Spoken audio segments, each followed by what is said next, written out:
Breaking news చూస్తున్నారు. పాకిస్తాన్కు big shock ఇచ్చింది ఇరాన్. పాకిస్తాన్ మధ్యవర్తిత్వం ప్రతిపాదనను తిరస్కరించింది ఇరాన్. అమెరికాతో నేరుగా ఎలాంటి చర్చలు లేవంటోంది ఇరాన్. ఇస్లామాబాద్లో పాకిస్తాన్ నిర్వహించిన మీటింగ్స్ వాళ్ళ వ్యక్తిగతం అంటూ చెప్పుకొచ్చింది. పాకిస్తాన్ జరిపిన చర్చలతో మాకు సంబంధం లేదంటోంది ఇరాన్. తెగేసి చెప్తోంది. యుద్ధాన్ని మొదలుపెట్టింది ఎవరో ప్రపంచానికి తెలుస్తుంటోంది ఇరాన్. సౌదీ, ఈజిప్ట్, టర్కీ దేశాల విదేశాంగ మంత్రులతో పాకిస్తాన్ విదేశాంగ మంత్రి ఇషాక్ దార్ చర్చలు జరిపారు. హర్ముజ్ మూసివేతతో సముద్ర రవాణా దెబ్బతింటోందంటూ కూడా ఆందోళన వ్యక్తపరిచిన సందర్భం. అమెరికా, ఇరాన్ మధ్య చర్చలకు ఇస్లామాబాద్ వేదిక కాబోతుందా? ప్రస్తుతం దీని గురించి మాట్లాడుకుంటున్న తరుణంలో కీలకమైన డెవలప్మెంట్ చోటు చేసుకుంది. మీరు చూడొచ్చు, కొద్దిసేపటి క్రితం కాన్సులేట్ చేసిన ట్వీట్ అది. ఫ్రమ్ ద బిగినింగ్ చూసే ప్రయత్నం చేద్దాం. ఇటు ఇజ్రాయెల్ చేసిన ట్వీట్ మీరు చూడొచ్చు. Consulate general of the IR Iran in Mumbai. Iran Foreign Minister spokesperson, no direct US talks, only excessive and unreasonable demands via intermediaries. US diplomacy flips constantly, our stance is clear. Pakistan's forums are their own, we didn't participate. Regional calls to end war are welcome, but remember who started it. ఇక్కడ ఏమంటుంది Iran foreign minister spokes person చెప్తున్న మాటలతో కూడా చెప్పుకొచ్చింది. ఇక్కడే మాకైతే అమెరికాతో ఎటువంటి డైరెక్ట్ టాక్స్ లేవు. Only excessive and unreasonable demands via intermediaries. అంటే మధ్యవర్తుల ద్వారా ఎక్సెసివ్ కావచ్చు, లేకపోతే అన్రీజనబుల్ డిమాండ్స్ మాత్రమే ఇక్కడ మాట్లాడుకుంటున్న క్రమం లేకపోతే జరుగుతుందంటూ కూడా అర్థం వచ్చేలా చెప్పుకొచ్చింది. కేవలం ఎక్సెసివ్ అండ్ అన్రీజనబుల్ డిమాండ్స్ ఇద్దరి మధ్య జరుగుతోంది, మధ్యవర్తుల ద్వారా లేకపోతే మధ్యవర్తులుగా అనుకుంటున్న వాళ్ళ ద్వారా అని చెప్పి. యుఎస్ డిప్లొమసీ ఫ్లిప్స్ కాన్స్టెంట్లీ, ఆ స్టాన్స్ ఇస్ క్లియర్. వాళ్ళ డిప్లొమసీ ఎప్పటికప్పుడు తిరగబడుతుంది. ఆ ఫ్లిప్ అంటే మాట మారుస్తూనే ఉంటారు వాళ్ళు, కానీ మా స్టాండ్ మాత్రం క్లియర్ అంటోంది Iran. Pakistan's forum of their own, we didn't participate. Pakistan forums మరి ముఖ్యంగా మనం కొద్దిసేపటికి మాట్లాడుకున్నాం కదా.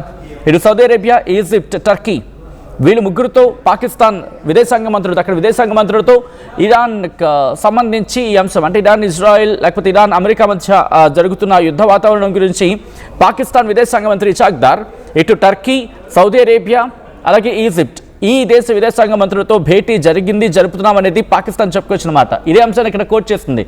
పాకిస్తాన్ జరుపుతున్న చర్చలు అది వాళ్ళ వ్యక్తిగతం, మేమైతే పార్టిసిపేట్ చేయలేదు. Regional calls to end war are welcome. అంటే యుద్ధాన్ని ముగించాలనుకుంటే, ప్రాంతీయంగా జరుగుతున్న యుద్ధాన్ని ముగించాలనుకుంటే మేము స్వాగతిస్తాం, కానీ గుర్తుపెట్టుకుని ఎవరు ప్రారంభించాలంటూ కూడా ఇటు ఇరాన్ చెప్తున్నమాట. అంటే యుద్ధం ఎక్కడ ఆకేలా కనిపించట్లేదు. ఒకటే చెప్పడం జరుగుతోంది పూర్తి స్థాయిలో దీనికి సంబంధించి మాట్లాడుకున్న క్రమంలో. యుద్ధం మాత్రం ఆగే పరిస్థితి కనిపించట్లేదు. ఎందుకంటే ఇక్కడ అమెరికా పెట్టిన కండిషన్స్ని ఇరాన్ ఒప్పుకోవట్లేదు. అమెరికా ఒప్పుకోవట్లేదు. బట్ ఈ కాంటెక్స్లో ఇప్పుడు ఇరాన్ పెట్టిన కండిషన్స్ ఏంటి ఒకసారి మాట్లాడుకునే ప్రయత్నం చేద్దాం. అంటుంది కదా only excessive and unreasonable demands via intermediates అని చెప్పి. అంటే చాలా ఓవర్గా అన్రీజనబుల్గా ఆ డిమాండ్స్ మధ్యవర్తుల ద్వారా మాకు వస్తున్నాయని అర్థం వచ్చేలా చెప్పుకొచ్చింది ఇక్కడ ఇరాన్. సో అమెరికా పెట్టిన ఆ 15 కండిషన్స్ నుంచి మాట్లాడుకుందాం. ఫస్ట్ ఏంటి, చర్చలు సాఫీగా సాగాలంటే ఇరాన్ కనీసం ఒక నెల పాటు పూర్తిగా యుద్ధ విరమణ పాటించాలనేది అమెరికా పెట్టిన ఫస్ట్ డిమాండ్. ఆ తర్వాత ఇరాన్ తన అణు కార్యక్రమాలకు పూర్తిగా మూసేయాలని చెప్పుకొచ్చింది. దాంతోపాటు యురేనియంను శుద్ధి చేసే ప్రక్రియను ఇరాన్ శాశ్వతంగా ఆపేయాలి. ఆ తర్వాత ఇరాన్ దగ్గర ఉన్న అణు సామాగ్రి అంతర్జాతీయ అణుశక్తి సంస్థకు అప్పగించాలి. అంటే ఇంటర్నేషనల్ అటామిక్ ఎనర్జీ ఏజెన్సీకి అప్పచెప్పాలి. నటాజ్ ఒక పని చేద్దాం, పాయింట్ టు పాయింట్ మాట్లాడుకుందాం. ఇలా చెప్పుకుంటే మీకు బోర్గా అనిపించవచ్చు బహుశా. సో అందుకే పాయింట్ టు పాయింట్ మాట్లాడుకునే ప్రయత్నం చేస్తే అసలు జరిగే అవకాశం ఉందా? అమెరికా పెడుతున్న డిమాండ్ గురించి మాట్లాడుకుందాం. ఎందుకంటే ఇక్కడ ఇరాన్ అంటుంది కదా excessive and unreasonable demands via intermediaries అని చెప్పి. ఫస్ట్ పాయింట్ ఏంటి, చర్చలు సాఫీగా సాగాలంటే ఇరాన్ కనీసం ఒక నెల పాటు పూర్తిగా యుద్ధ విరమణ పాటించాలని చెప్పి. ఇరాన్ ఒప్పుకుంటుందా?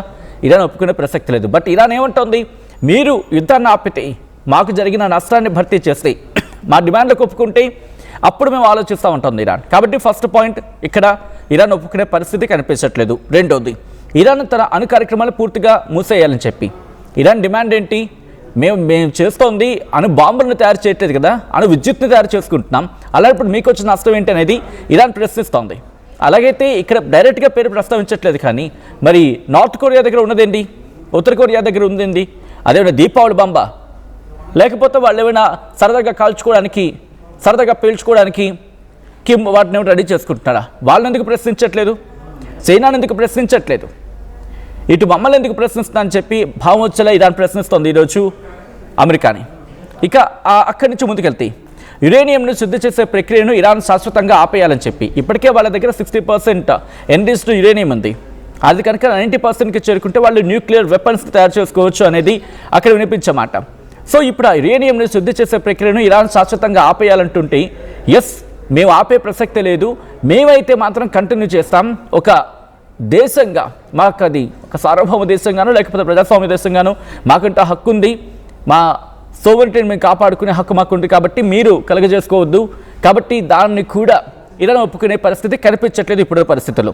ఇక 4వ పాయింట్, ఇరాన్ దగ్గర ఉన్న అణు సామాగ్రిని అంతర్జాతీయ అణుశక్తి సంస్థకు అప్పగించాలి.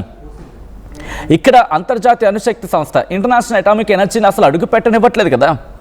ట్రంప్ అంటుంది కదా, ఇంటర్నేషనల్ అటామిక్ ఎనర్జీ ఏజెన్సీని మీరు ఇరాన్లోకి అడుగు పెట్టేలా మీకు వాళ్ళ మీద ఉన్న శాంక్షన్స్ తీసేయాలని చెప్పి ట్రంప్ అంటుంటే అసలు మీరెవరు అడుగు పెట్టడానికి? మా సమస్య ఇది, మేము చూసుకుంటాం, మీరు మా కండిషన్స్కి ఒప్పుకుంటే అప్పుడు మేము మీ కండిషన్స్కి ఒప్పుకుంటాం అంటూ ఇది ఇరాన్ చెప్తున్నమాట. ఇంకా అక్కడి నుంచి 5th పాయింట్, నటాన్స్ కావచ్చు, ఫోర్దో కావచ్చు, ఇస్ఫహాన్ లాంటి కీలకమైన ఈ న్యూక్లియర్ రీసెర్చ్ సెంటర్స్ని పూర్తిగా మూసేయాలి, లేకపోతే పూర్తిగా నాశనం చేయాలి. ఇప్పటికే కొన్నింటిని మేము డ్యామేజ్ చేస్తాం, వాటిని పునరుద్ధరించడానికి లేదు. నటాన్స్ కావచ్చు, లేకపోతే ఫోర్దో కావచ్చు, ఇస్ఫహాన్ కావచ్చు, ఈ ప్రాంతాల్లో ఉన్న న్యూక్లియర్ ఫెసిలిటీస్ని, న్యూక్లియర్ సెంటర్స్ని ఇప్పటికీ మేము కొన్నిటిని డ్యామేజ్ చేసాం, వాటిని మళ్ళీ పునరుద్ధరించడానికి లేదు. ఒకవేళ పునరుద్ధరించాలనుకుంటే ఆ దాడి ఇంకా ఎక్కువగా ఉంటుంది. సో వీటిని పూర్తిగా నాశనం చేయాలి, పూర్తిగా క్లోజ్ చేయాలనేది ఇక్కడ 5వ డిమాండ్గా ఉంది. వీటిని క్లోజ్ చేస్తుందా? ఇక్కడ యురేనియం శుద్ధి గురించి మాట్లాడితేనే అగ్గిమీద గుగ్గిలం అయిపోతుంది ఇరాన్. అటువంటిది నటాన్స్, ఫోర్దో, ఇస్ఫహాన్ లాంటి కీలకమైన వాళ్ళ న్యూక్లియర్ రీసెర్చ్ సెంటర్స్ని నాశనం చేస్తుందా, పూర్తిగా క్లోజ్ చేస్తుందా, చేసే అవకాశం ఉంటుందా? ఇప్పుడున్న సిచ్యువేషన్ అయితే మాత్రం బిగ్ నో.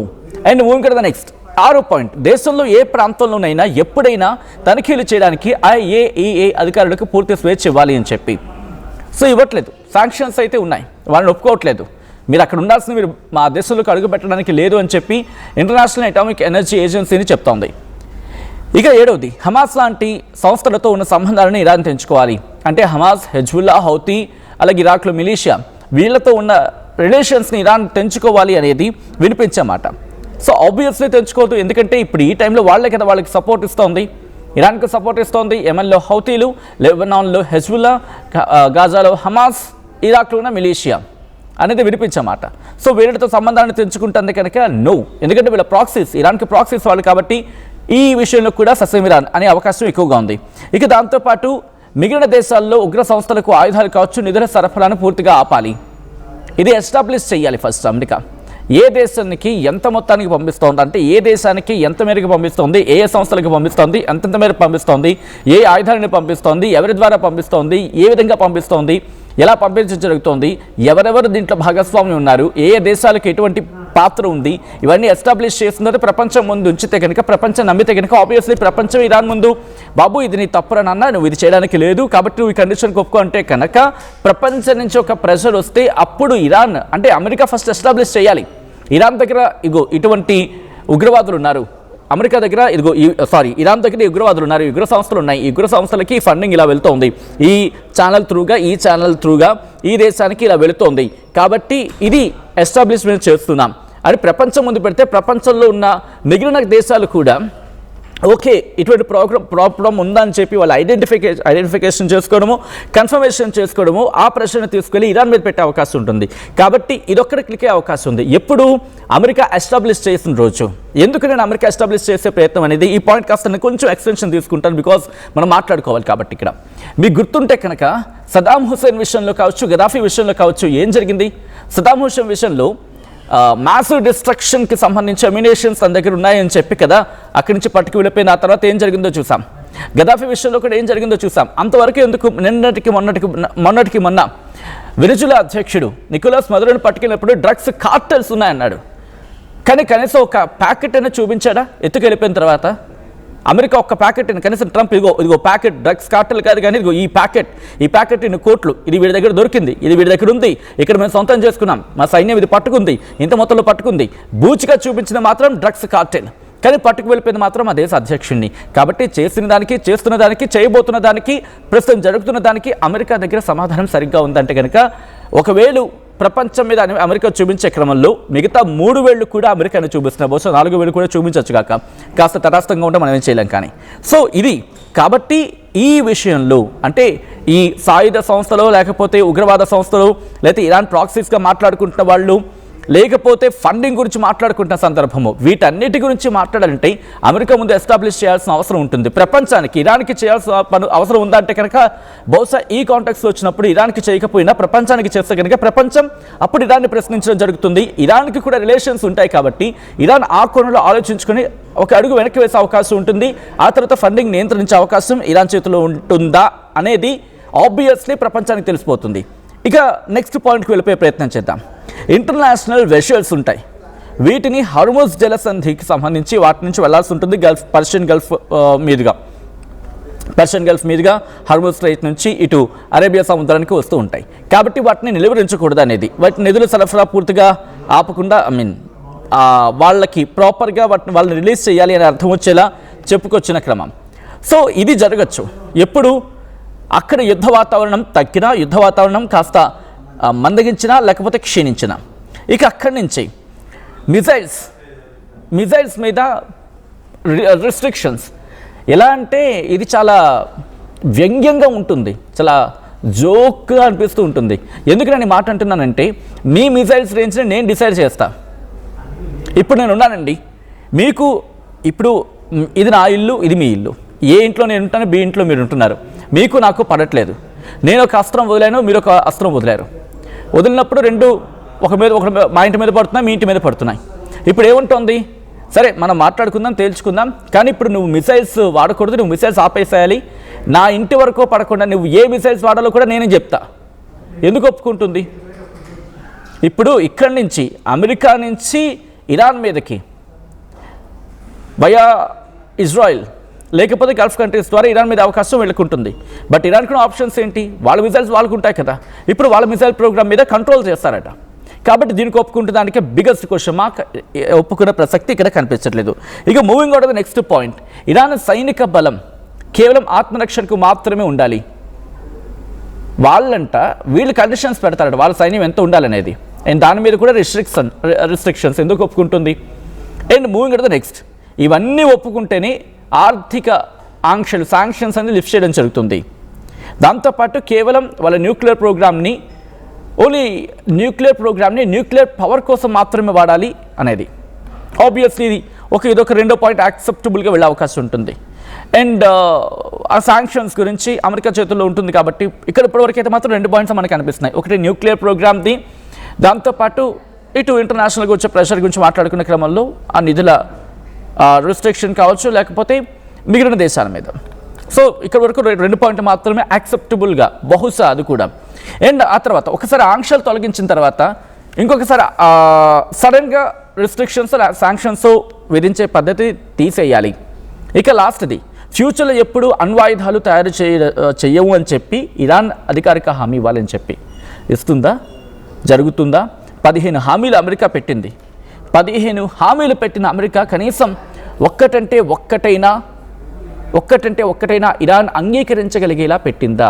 మహా అయితే 1-2 కనిపిస్తున్నాయి అంతే. అది కూడా ఇటు గ్లోబల్ ప్రెషర్ వచ్చిన క్రమంలో గ్లోబల్గా వాటిని ఎస్టాబ్లిష్ చేసిన సందర్భంలోనూ కనిపిస్తోంది తప్ప ఇరాన్ తనంతట తానుగా స్వయంగా ఒప్పుకునేది కనిపించట్లేదు. యుద్ధాన్ని డైరెక్ట్గా ముగించేందుకు అవకాశాలు అక్కడ చాలా తక్కువగా కనిపిస్తున్నాయి. And moving on the next, from here to Iran పెట్టిన 5 కండిషన్లు కూడా అలాగే ఉన్నాయి. కాబట్టి వీళ్ళిద్దరి మధ్య ఆ డిమాండ్స్లోనే ఎక్కడ పొంతన కుదరట్లేదు. అండ్ వీళ్ళు శాంతి చర్చలని చెప్పి పాకిస్తాన్ రంగంలోకి దిగిన తర్వాత ఇప్పుడు ఏం జరిగే అవకాశం ఉంది అనేది ఇప్పుడు చాలా ఇంట్రెస్టింగ్గా, కీలకంగా మారిపోతుంది. మొత్తంగా ఏం జరిగే అవకాశం ఉంది, మీరేమనుకుంటున్నారు? కామెంట్ చేసే ప్రయత్నం చేయండి.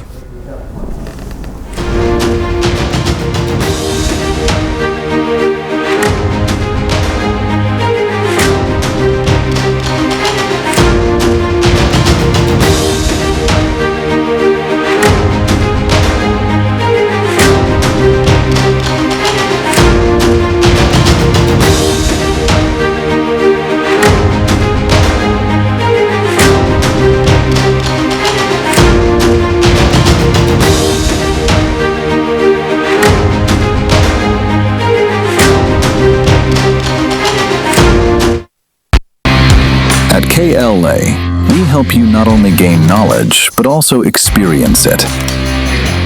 KL deemed to be university.